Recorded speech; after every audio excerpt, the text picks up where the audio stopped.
नमस्कार, capital TV देख रहे हैं आप। मैं हूं आपके साथ हर्ष भारद्वाज। एक बार फिर से बात पते की करते हैं और बात करेंगे उत्तर प्रदेश की राजनीति की, क्योंकि अखिलेश यादव को रहमान डकैत दिखाया गया है।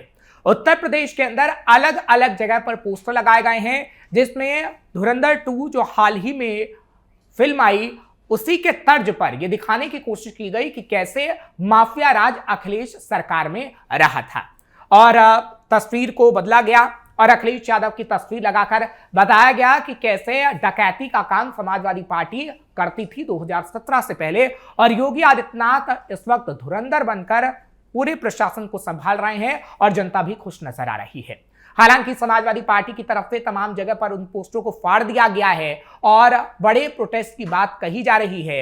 हालांकि बीजेपी की तरफ से भी बयान सामने आ चुका है और वो कह रही है कि जैसा दिखता है उत्तर प्रदेश, वैसा ही आगे भी दिखेगा और योगी आदित्यनाथ की सत्ता एक बार फिर से विराजमान होगी।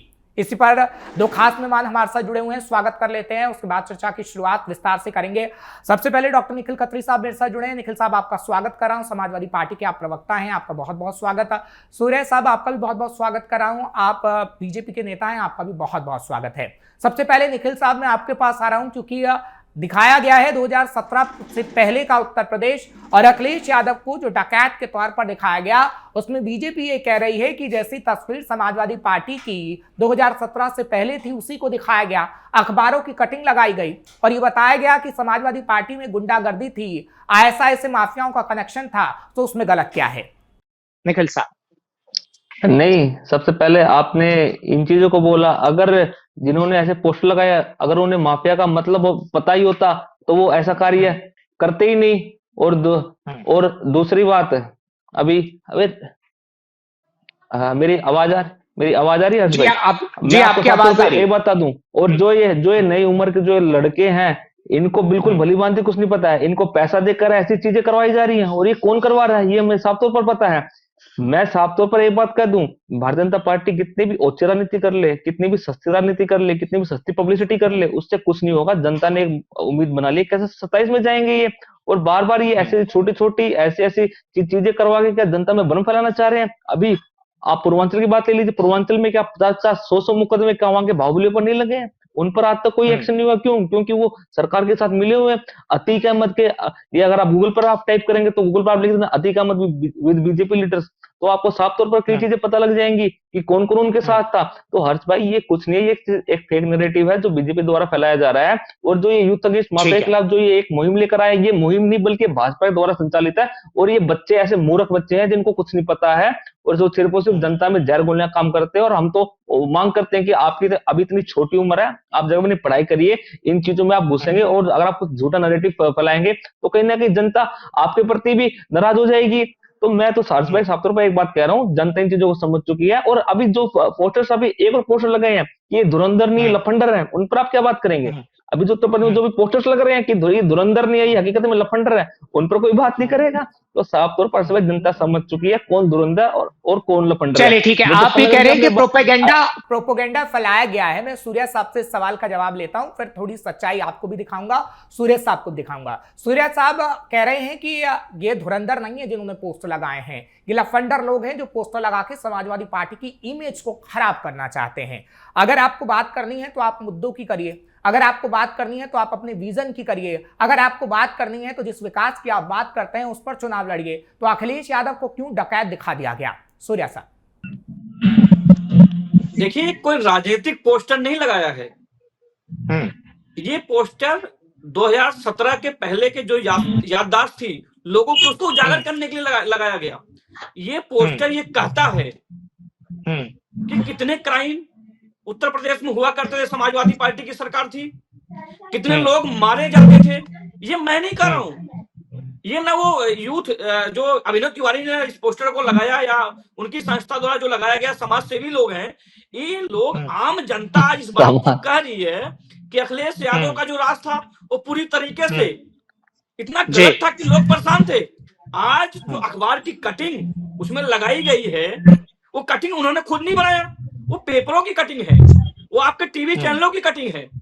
ये बताता है उत्तर प्रदेश को कि इस पोस्टर को याद करो, कि उनके कार्यकाल में किस प्रकार से अपराध बढ़ते जाते हैं। आज 2017 के बाद अपराध की जो सीमा थी कितनी कम हो गई है। एनसीआरबी का डेटा आप देखिए, दोनों का आकलन करिए। एनसीआरबी की डेटा यह कहती है कि वाकई में 2017 के बाद क्राइम बहुत कम हुआ है। ये अगर हो सकता है तो उत्तर प्रदेश सरकार, भाजपा के सरकार में हो सकता है। और रही बात उन लड़कों की, उन लड़कों का मैं समर्थन करता हूं, उन लड़कों का मैं समर्थन करता हूं कि उन्होंने चौक चौराहों पर जिस प्रकार का ये पोस्टर लगाकर उत्तर प्रदेश की जनता को संदेश दिया है वो सराहनीय है। 2027 का डर समाजवादी पार्टी को है, क्योंकि भारतीय जनता पार्टी की सरकार बम्पर जीत से दोबारा सरकार बनाएगी।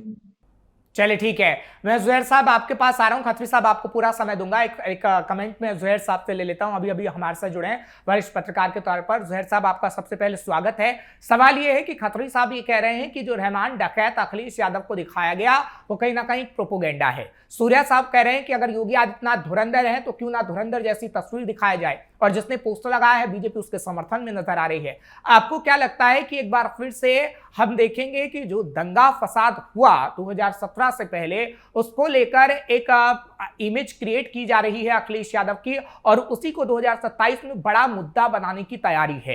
क्या यही दिखा रहा है जुहैर साहब?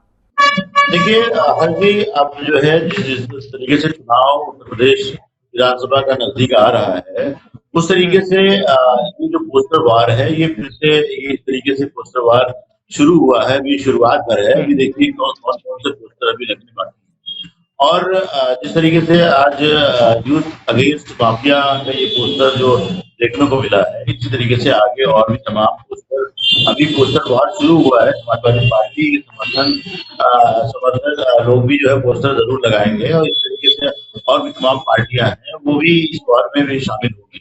तो अभी तो ये शुरुआत है। देखिए रही बात अखिलेश यादव सरकार के समय जो है माफिया राज की जिस तरीके से भारतीय जनता पार्टी बातें करती है, तो उसी तरीके से समाजवादी पार्टी के लोग भी जो है मौजूदा सरकार को तमाम चाहे टीवी डिबेट्स हो या अन्य कोई जो भी प्लेटफॉर्म हो, जहाँ भी वो इस सरकार की भी जो है एनसीआरबी के आंकड़ों को रख के तमाम और तरीके से जो है उनको भी घेरने का प्रयास करते हैं। तो कुल मिला के ये आरोप प्रत्यारोप जो है जिस तरीके से चुनाव नजदीक आएंगे, ये दौर शुरू होगा और ये अनवरत चलता रहेगा। चलिए ठीक है, अब ये शुरुआत है लेकिन ये लंबा खिंचेगा, क्योंकि जो आप पोस्टर वॉर की बात कर रहे हैं और जिन मुद्दों की बात कर रहे हैं, सटीक तौर पर ये नजर आ रहा है कि यही मुद्दा बीजेपी कहीं ना कहीं उठाने वाली है। फिलहाल योगी आदित्यनाथ इस मुद्दे पर बोल भी रहे हैं। खत्री साहब, सबसे पहले तो सूर्या साहब के सवालों का जवाब दीजिएगा, क्योंकि आप बोलना चाह रहे थे।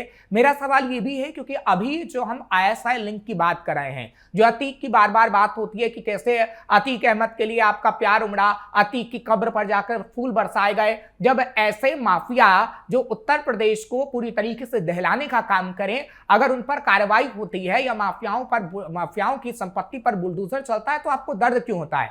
आप अपनी बातों को रखिए ना। आप जनता के मन में आत्मविश्वास जगाइए कि हम आएंगे तो विकास के काम होंगे, माफियागिरी नहीं होगी, और कहीं ना कहीं अगर सीएम बनते हैं अखिलेश यादव तो वो विकास होगा योगी आदित्यनाथ से ज्यादा। इस आत्मविश्वास को जनता में क्यों नहीं जगा पा रहे हैं खत्री साहब? नहीं हर्ष भाई, सबसे पहले आपने बुलडोजर की बात की, तो मैं समझता हूँ कि अगर कोई इंसान गलत होता है तो उस पर कोर्ट को उस पर कहीं ना कहीं प्रकरण कर लेना चाहिए। हमें सारा काम कोर्ट पर छोड़ देना चाहिए। आजकल का क्या जमाना है उत्तर प्रदेश पुलिस का, आप समय समय पर देख ले। अगर आप 50,000 रुपए देंगे तो टकने पे गोली मारेंगे, 60,000 रुपए देंगे तो पैर में गोली मारेंगे। क्यों? इस समय अगर पुलिस वालों की हथेली गर्म है तो पुलिस वाले उत्तर प्रदेश की पुलिस नरम है। ये तो हमें साफ तौर पर पता लग रहा है। कैसे फेक एनकाउंटर्स कितने किए जा रहे हैं, कितनी घूसखोरी की जा रही है, आपस में पुलिस वाले पैसों ले लिए लड़ रहे हैं। और दूसरी बात, बाबा का बुलडोजर तो पूछना चाह रहे हैं। अभी लखनऊ में जिस पुलिस वाले घर कोडिन के नाम पर हमारे योगी जी एक शब्द में नहीं बोल पाते हैं, उस पुलिस वाले के घर पर 100 करोड़ रुपए मिले हैं। क्या बुलडोजर कहाँ गया? बुलडोजर कहीं नहीं गया। कोडिन के नाम पर बुलडोजर कहीं कोडिन पे करीब दोष हो गया, उस पर भी बिल्कुल शांत है। सारे के सारे माफिया भारतीय जनता पार्टी द्वारा संचालित है, और ये इस समय प्रदेश में सबसे ज्यादा हत्या, लूट, डकैती सबसे ज्यादा ये करवा रहे हैं। और दूसरी बात, अगर हम उस पोस्टर के बारे में आ जाते हैं तो हम उन बच्चों पर कार्रवाई एफआईआर क्या करवाएं? जो बच्चे ना समझ है, उनको यही नहीं पता कि वे कर क्या रहे हैं। मुजफ्फरनगर की बात मैं ले लेता हूँ। सूर्या साहब तो समझदार है ना, सूर्या साहब तो समझदार हैं। सूर्या साहब आप समझदारी से जवाब दे दीजिए। वो कह रहे हैं जिन्होंने पोस्टर लगाए वो नासमझी वाला काम कर रहे हैं, लेकिन आपसे समझदारी वाला जवाब मैं लेना चाहता हूं, क्योंकि खत्री साहब तो उन्हें ना समझ बता रहे हैं, लेकिन बीजेपी तो ये कह रही है ना कि भैया योगी आदित्यनाथ अगर धुरंधर हैं तो क्यों ना पोस्टर पर दिखा दिया जाए। नहीं, अभी मैं बिल्कुल जवाब दूंगा, मैं बिल्कुल जवाब दूंगा। नहीं, मेरी बात पूरी होनी दीजिए। नहीं, मैं सूर्या साहब से पहले, हाँ ठीक है, मैं सूर्या साहब से सवाल का जवाब ले रहा था, लेकिन आप अपनी बात को पूरा करिए खत्री साहब। भारतीय जनता पार्टी के लोग हमेशा गलत नैरेटिव कराते हैं और समाज पार्टी के लोग हमेशा सही नैरेटिव फैलाते हैं। अभी आपने मुजफ्फरनगर की बात की, तो उन्हें मुजफ्फर के बारे में पता है कि मुजफ्फरनगर में अखिलेश यादव जी ने 24 घंटे के अंदर वहां पर मिलिट्री लगा के हालात को काबू कर लिया था।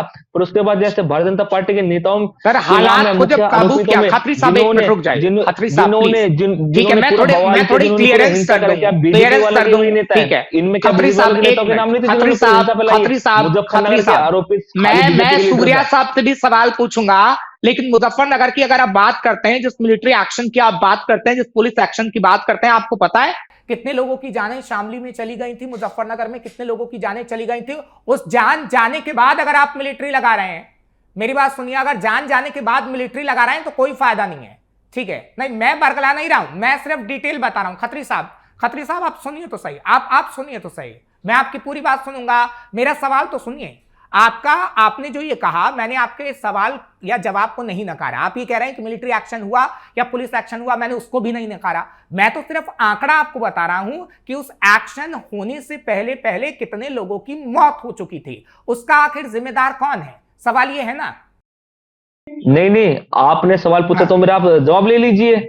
मिलिट्री एक्शन शहर में 24 घंटे के अंदर शहर में पूरा दंगा बंद हो गया था, पर कैसे इनके भारतीय जनता पार्टी के जो नेता मेरठ वाले, मुजफ्फरनगर वाले, कैसे उन्होंने जनता में जहर घोला और कैसे उन्हें हेट स्पीच दी, उसके बाद दंगा गांव में फैल गया। तो सरकार आपकी थी ना, उन पर डंडे बरसाने थे, नहीं है सरकार आपकी थी, बीजेपी नेताओं पर डंडे बरसाते, सरकार आपकी थी ना, उन्होंने हेट, अरे भाई सरकार आपकी थी, समाजवादी पार्टी की सरकार थी, आपने डंडे क्यों नहीं बरसाए? नेता किसी के नहीं है। तो अभी ठीक है, सूर्या साहब कार्रवाई क्या हुई है? सूर्या साहब ठीक है, मैंने सवाल वाजिब पूछा है। आपकी सरकार थी, अखिलेश यादव सीएम थे, बीजेपी नेता जहर घोलने का काम कर रहे थे तो जेल में डाला होता, आपने क्यों नहीं किया? तो मैं तो सीधा सा सवाल पूछ रहा हूं। सूर्या साहब कहीं ना कहीं अपनी पैठ दिखा रहे थे। चलिए ठीक है, सूर्या साहब प्लीज जवाब दीजिए। ये कोई साधारण होर्डिंग नहीं है, ये उत्तर प्रदेश जनता का चार्जशीट है, जो अखिलेश यादव के कार्यकाल में ये बताता है कि उनके कुशासन का राज था। उत्तर प्रदेश का जो 2013 का मुजफ्फरनगर दंगा, ये उस दंगे में हजारों लोग पलायन कर चुके, सैकड़ों लोगों की हत्या हुई। हमारी सरकार में क्यों ऐसा नहीं हो रहा है? भारतीय जनता पार्टी की सरकार में 2017 के बाद बता दो एक दंगा कहीं हुआ जिसमें लोग मारे गए? चिंद्रावटी में क्या हुआ? क्या वहां का पुलिस दरोगा नहीं मारा गया?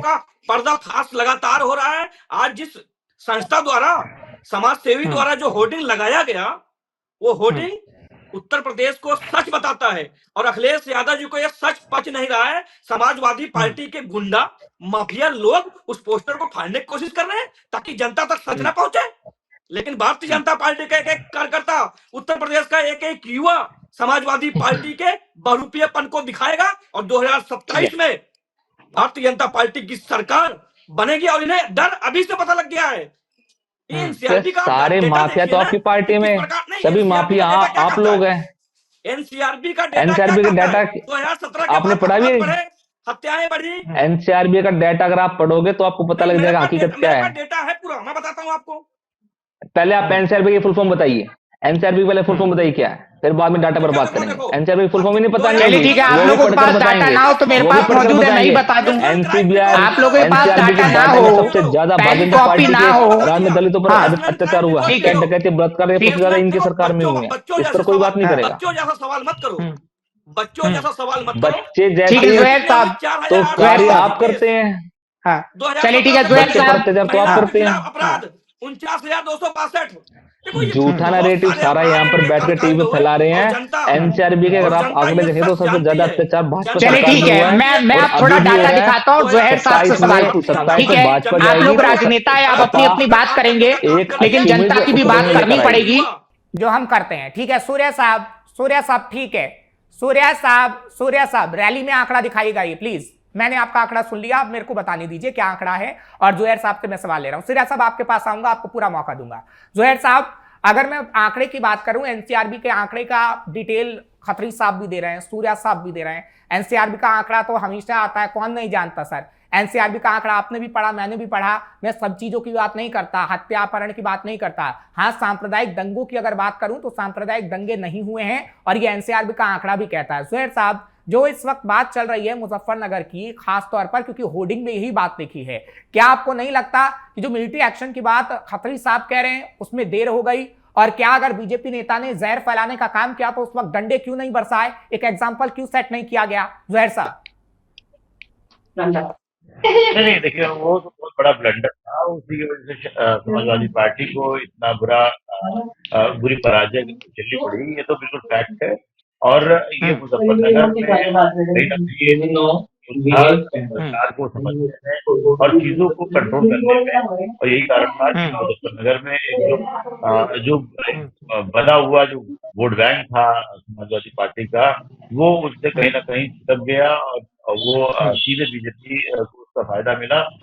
यहाँ तक कि लोकदल को भी खासा जो है इसका खामियाजा उठाना पड़ा, और काफी समय तक उनके जो कोर वोटर्स थे वो उनसे नाराज थे। तो ये एक बहुत बड़ा ब्लंडर था, इसमें कोई दो राय नहीं है। समाजवादी पार्टी सरकार का ये अगर देखा जाए तो ये दाग जो है, ये दाग काफी जो है काफी दिनों तक ये रहेगा और उनको सालता रहेगा। चलिए ठीक है खत्री साहब। जुहैर साहब एक वरिष्ठ पत्रकार हैं। खत्री साहब, हम ये नहीं कह रहे हैं कि अखिलेश यादव काम नहीं कर रहे हैं, हम ये भी नहीं कह रहे हैं कि उनकी रैलियों में भीड़ नहीं उमड़ रही है, हम ये भी नहीं कह रहे हैं कि इस वक्त समाजवादी पार्टी के कार्यकर्ता मेहनत नहीं कर रहे हैं। अगर मेहनत नहीं कर रहे होते तो ना तो आपकी रैली में तस्वीर नजर आ रही होती, ना आप इस वक्त डिबेट में बैठकर बोल रहे होते। हमने मेहनत से इनकार नहीं किया है, लेकिन जो आप लोगों ने गलतियां की है उसे जब तक स्वीकारेंगे नहीं, जनता समझेगी कैसे कि आगे आने वाले समय में समाजवादी पार्टी उन गलतियों को नहीं दोहराएगी? ये सवाल है सर खत्री साहब। नहीं, गलतियां तो इस समय हम साफ तौर पर देख रहे हैं कौन कर रहा है, और जो गलतियां कर रहे हैं उसका भी सिला क्या अभी तक शासन अभी दे पाया है? शासन सबसे ज्यादा मिलीभगत इस समय अगर हम बोले तो शासन की सबसे ज्यादा मिलीभगत माफियाओं से हो रही है। अगर नहीं हो रही तो आप बताइए, कोई कार्रवाई नहीं होती है। और इस समय सबसे ज्यादा हत्या, लूट, डकैती, दलितों पर अत्याचार का उत्तर प्रदेश में नहीं हो रहा है? कैसे सरेआम गोरखपुर में, अयोध्या में, कैसे जौनपुर में कैसे विद्यार्थियों को गोली मार दी जाती है, कोई सुनने वाला नहीं है। कैसे रेप पीड़िता आईजी गाड़ी के सामने आके बोलती है मैं आत्महत्या कर दूंगी, मेरी कोई सुनता नहीं, थाने में पैसे मांगते हैं। तो क्या योगी का सुशासन है? ये धुरंधर नहीं, ये असली लफंडर है। उन्होंने पूरे उत्तर प्रदेश को आज इतना पछाड़ दिया। 8 लाख करोड़ के एमयूज की बात करते हैं, पर धरातल पर अभी तक कितना एमयूज आया, हम इनसे पूछना चाह रहे हैं। कौन से जिले में कितना एमयूज उन्होंने दिया, नहीं दे पाए हैं। सैमसंग से बड़ी आज तक फैक्ट्री क्या लेकर आ पाए हैं? नहीं लेकर आ पाए हैं। लखनऊ में HCL माने अखिलेश यादव जी ने दी, अमेठी यूनिवर्सिटी दी, 2 मेडिकल कॉलेज नोएडा में दिए। इन्होंने सिर्फ और सिर्फ खाली फीता काटा है, और फीता काटने के उससे 24 में जनता ने इनको जवाब दिया। कैसे इन्होंने एक फूट डाली थी, अयोध्या से इन्होंने कॉम्युनल पॉलिटिक्स खेलना चाहा, पर जनता ने इनको हरा दिया। हम तो साफ तौर पर एक बात करें, समाज पार्टी ने हमेशा अपना काम करके दिखाया, पर भारतीय जनता पार्टी के बोल इन्होंने हमेशा अच्छा मैं एक सवाल पूछता हूँ, अवधेश साहब को हर रैली में अखिलेश के साथ रखेंगे क्या आप लोग? दिखाएंगे जैसे संसद में खड़ा कर देते हैं अवधेश साहब को कि देखिए अयोध्या तो आप हार गए, ऐसा ही होगा लगता है विधानसभा चुनाव में? अवधेश साहब का हाथ उठाएंगे अखिलेश यादव और कहेंगे देखिए जी अयोध्या वाले हमारे साथ हैं, अयोध्या में हरा दिया बीजेपी को, और आप विधानसभा चुनाव में सभी जगह पर बीजेपी को हरा दीजिए। शायद ऐसी तस्वीर नजर आने वाली है। सूर्या साहब, खत्री साहब के सवालों का जवाब दीजिए। ऐसा नजर आएगा सर? आएगा सर? हाँ चलिए ठीक है, मैं तभी कह रहा हूं सूर्या साहब। इन्हें समस्या मैं समझता हूं, ये लोग हमेशा से विकास विरोधी रहे हुए हैं, और विकास विरोधी गतिविधियों में शामिल होने वाले समाजवादी पार्टी के लोग हैं। जब उत्तर प्रदेश में विकास की बात होती है, आज जेवर एयरपोर्ट बना तब ये लोग उसका विरोध किए। उस एयरपोर्ट से लाखों युवाओं को आपको 2014 में हमने पास किया था, वो 2014 में हमने पास किया था, आपको नहीं पता हो? 2005 और वो तीनों ने मना किया बनवाने को। की सरकार थी, जो स्वर्गीय श्री मुलायम सिंह यादव जी सरकार थी, उनके सरकार में कार सेवकों पर गोली बरसाई गई। आज ये चुनावी भैया जनता समझ चुकी है, फेक नैरेटिव मत चलाओ, बार बार राम मंदिर पर आ जाते हैं। इनके पास कोई काम नहीं है, कोई एजेंडा नहीं है। कुछ काम गिनवाओ, तो इनको तकलीफ हो अर्श भाई इनको बोलो कुछ काम गिनवाए, कुछ काम गिनवाए। अखिलेश यादव जी को कुछ काम नहीं गिनवा पाएंगे, कुछ नहीं किया। चलिए ठीक है, सवालों के जवाब तो आपने भी नहीं दिए, ठीक है, कुछ काम नहीं गिनवा पाएंगे। इन्होंने कुछ नहीं किया, सिर्फ और सिर्फ मन भेद और मतभेद बढ़ाए, और कुछ नहीं किया। 27 चलिए ठीक है, आप काम का ब्यौरा मांग रहे हैं ना, आप काम का ब्यौरा मांग रहे हैं, सूर्या साहब दे रहे हैं। सूर्या साहब काम का ब्यौरा दीजिए। बताइए। मैं तो चाहता था खत्री साहब, हाँ खत्री साहब, मैं चाहता था कि काम का ब्यौरा जनता को दिया जाए रैली के दौरान, तो ही अच्छा है। आज एक व्यक्ति, हर समाज ये 5 काम नहीं बता पाएंगे। साथ चलने वाले 5 काम बताइए, नहीं गिनवा पाएंगे। 5 काम गिनवाइए, गिनवाइए 5 काम। ठीक है, आप सुन लीजिए। पांच काम, एक मिनट खत्री साहब, 5 काम सूर्या साहब। बन गई, सहारनपुर हाईवे, बहुत सारे ऐसे काम जो हुए वो मुझे लगता है, मुझे बताने बहुत सारे काम गिनवाइए, बहुत सारे नहीं, काम गिनवाइए आप। इतने सारे हाईवे बन गए, पूर्वांचल एक्सप्रेस बना, सहारनपुर एक्सप्रेस बना, ये सब क्या है? पूर्वांचल किनकी देन है? आपने तो वहां पे जाके फीता काटा है। आपने तो जेवर एयरपोर्ट किनका ड्रीम प्रोजेक्ट है? जेवर एयरपोर्ट का अखिलेश यादव जी का ड्रीम प्रोजेक्ट नहीं था क्या? आपको पता नहीं 2014 में क्या हुआ था? 2014 में क्या डीसी ने परमिशन नहीं दी थी? आप चाहते हैं कुछ नहीं कर पाएंगे ये। प्रदेश में बढ़े, और आप जैसे लोग ही अपराधी तो बीजेपी वाले ही लोग हैं, सबसे बड़े अपराधी तो आप हैं। प्रदेश की जनता बहुत, चलिए ठीक है, वो तो जनता तय करेगी, वो तो जनता तय करेगी अपराधी कौन है कौन नहीं है। ठीक है, एक मिनट सूर्या साहब, एक मिनट सूर्या साहब, योगी आदित्यनाथ ठीक है सूर्या साहब, चलेगी 2027 में, फिर आप लोग मुंह के बल गिरोगे, ये जनता ने तय कर लिया है। चलिए ठीक है, वो जनता तय करेगी, खत्री साहब, सूर्या साहब 5 काम नहीं गिनवा पाए, वो जनता ने देख लिया डिबेट में, खास तौर पर आपके मुताबिक।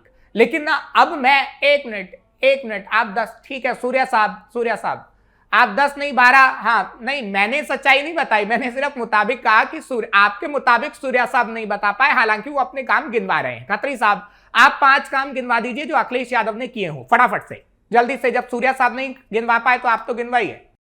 काम की जड़ी तो लग जाएगी, पर मैं अभी मुख्य तौर पर जेवर एयरपोर्ट की बात नहीं, तो जेवर एयरपोर्ट तो एक हो गया, आपने ड्रीम प्रोजेक्ट की बात की। ड्रीम प्रोजेक्ट तो जोहर साहब का भी है कि जोहर साहब के इलाके में 5-6 स्कूल खुल जाएं हाईटेक, लेकिन उसको जोहर साहब जब तक पूरा करेंगे नहीं, तब तक कैसे होगा? 5 काम बताइए, 5 काम बताइए। आज समाजवादी पार्टी के 5 काम। गाजियाबाद में एलिवेटेड जो मान्य अखिलेश यादव जी बनाया था, क्या एलिवेटेड वैसा कभी भाजपा बनवा पाई है क्या? गाजियाबाद में जो मान्य अखिलेश यादव जी ने, ठीक है, गाजियाबाद का एक काम, अभी दूसरा काम, क्या गार्बेज बना दिया है? गाजियाबाद को छोड़ दीजिए, हो गया दूसरा काम। 5 काम गिनवाइए। उसके बाद नहीं, आप मुझे एक साफ तौर पर बताइए कि क्या नहीं, मैं साफ तौर पर आपसे 5 काम पूछ रहा हूँ, आपने गाजियाबाद का बता दिया। पुलिस मुख्यालय किसने बनाया? पुलिस मुख्यालय किसने बनाया? जिसमें हमारे मुख्यालय 2 हो गया, बैठते हैं, पुलिस मुख्यालय 2 हो गया। तीसरा काम, तीसरा काम, लोक भवन किसने बनवाया? लोक भवन किसने बनवाया? जिसमें माननीय योगी जी बैठकर भाषण देते हैं, वो लोक भवन किसने बनवाया? ठीक है। और इसके साथ साथ आप मुझे एक छोटी सी बात बताइए, लखनऊ दिनेश मिश्रा पार्क किसने बनाया? आज के समय में वहां के जो शासन उसको क्या कहते हैं, किराए पर वो दे रहा है पार्क। बताइए कितनी बेशर्मी की बात है, जहां पे लोगों के लिए दिनेश मिश्रा पार्क बनाया था, अभी तक सरकार एक स्टेडियम नहीं बनवा पाई। क्रिकेट स्टेडियम के उन्होंने एक आना में बनवाया है, आज तक सरकार को 9 साल हो गए, एक स्टेडियम नहीं बनवा पाई। माननीय अखिलेश यादव ने 5 साल में स्टेडियम बनाकर पूरी एक डेवलपमेंट की बात की थी। मैंने तो अभी काम गिनवाए, दिक्कत ये है ना, कभी नहीं गिनवा पाएंगे। दिक्कत ये है ना, एक मिनट सुन लीजिए, एक मिनट सुन लीजिए, खत्री साहब, सूर्या साहब एक मिनट सुन लीजिए, माफिया के नाम पर बोलेंगे और कुछ नहीं। चलिए ठीक है, एक मिनट सुन लीजिए खत्री साहब, हाँ ठीक है, खत्री साहब 1 मिनट रुक जाइए, सूर्या साहब आप भी रुक जाइए। अब मैं थोड़ा सा बोल रही हूँ, क्योंकि प्रोग्राम में मैं आप लोगों को इन्वाइट करता हूँ, पूरा समय देता हूँ, लेकिन 1-2 सेकंड में भी ले लेता हूँ। सूर्या साहब अगर मैं आपकी बात करूं, या सूर्या साहब या खत्री साहब आपकी बात करूं, होता क्या है कि आप चुनाव आते हैं तो बीजेपी पर कटाक्ष करने में लग जाते हैं, लेकिन आप अपने मुद्दे नहीं बताते और आप अपना विजन नहीं बताते। कमी ये है सर, जहां तक मेरे मुताबिक है। आपका क्या विजन है मुझे नहीं पता, और मैं अपने मुताबिक इस बात को कह रहा हूं। सूर्या साहब की अगर बात करूं तो सूर्या साहब की भी ये प्रॉब्लम है, बीजेपी की अगर बात करें, क्योंकि देखिए अभी आप डकैत के तौर पर अखिलेश यादव को बता रहे हैं और 2017 के पहले का कार्यकाल बता रहे हैं, लेकिन जो विजन आप लेकर चल रहे थे कि 2017 के बाद के विकास के एजेंडे को हम बताएंगे, शायद वो पीछे छूट रहा है। दोनों की कमियां है, मैंने बता दी। अब जोहर साहब, मैं आपको भी, दरअसल आप मेरी इस बात से सहमत होंगे या नहीं, वो आपकी अपनी विचारधारा है, लेकिन आपको नहीं लगता कि क्या, एक मिनट खत्री साहब, 1 मिनट, जोहर साहब, क्या स्कूलों का नाम आपने किसी के जुबान से सुना है? मैंने अखिलेश यादव को ना तो इफ्तार पार्टी के दौरान, ना जब वो इटावा में थे तब सुना। और बीजेपी की अगर बात करूं तो वही हाल आपको सभी पार्टियों का नजर नहीं आता। कहां गई शिक्षा की बात? कहां गई अस्पताल की बात कि अस्पताल में एडमिशन तक नहीं मिलता, अस्पताल के अंदर गर्भवती महिला अस्पताल के बाहर तड़प तड़प कर मर जाती है। वो तस्वीरें तो हम रोजाना दिखाते हैं सर, समाजवादी पार्टी में भी दिखाते थे, अभी भी दिखाते हैं। तो ये परिस्थितियां, ये नेताओं की जुबान से कब निकलेगा अस्पताल, कॉलेज या फिर उन आम मुद्दों को कि घर के आगे सड़क होनी चाहिए, घर के आगे नाली होनी चाहिए। आरोप प्रत्यारोप का दौर भी ऐसा ना हो कि कहीं ना कहीं जनता के मुद्दे पीछे छूट जाएं। क्या नेताओं की यही कमियां हैं जुहैर साहब? देखिए, ये बात तो सही है कि जनता की जो मूलभूत जो जरूरतें हैं उनको कभी भी चुनाव का मुख्य जो है मुद्दा बनाया नहीं जाता है। और इसी तरीके से जो फ्लोटिंग चीजें रहती हैं, फ्लोटिंग मुद्दे रहते हैं, उन्हीं को चलिए ठीक है, कहीं ना कहीं अपने मुद्दों से भटक जाते हैं। माफी चाहता हूं जुहैर साहब, मेरे पास समय इतना ही था। आपका बहुत बहुत शुक्रिया, आप मेरे साथ जुड़े। खत्री साहब आपका भी बहुत बहुत शुक्रिया, आप एक बार फिर से मेरे साथ जुड़े, आप अपना समय निकालते हैं। सूर्या साहब आपका भी बहुत बहुत शुक्रिया। फिर हम जरूर बैठेंगे और बातचीत उत्तर प्रदेश की राजनीति भी करेंगे। फिलहाल धुरंधर मूवी को लेकर इस वक्त काफी बवाल मचा, क्योंकि अखिलेश यादव को रहमान डकैत के तौर पर दिखाया गया है। ये बवाल कहां जाकर थमता है और जनता आखिर इसको किस तरीके से देखती है, ये देखने वाली बात होगी। कल फिर आपके सामने हाजिर होंगे बात पते की लेकर। मुझे इजाजत दीजिए, नमस्कार।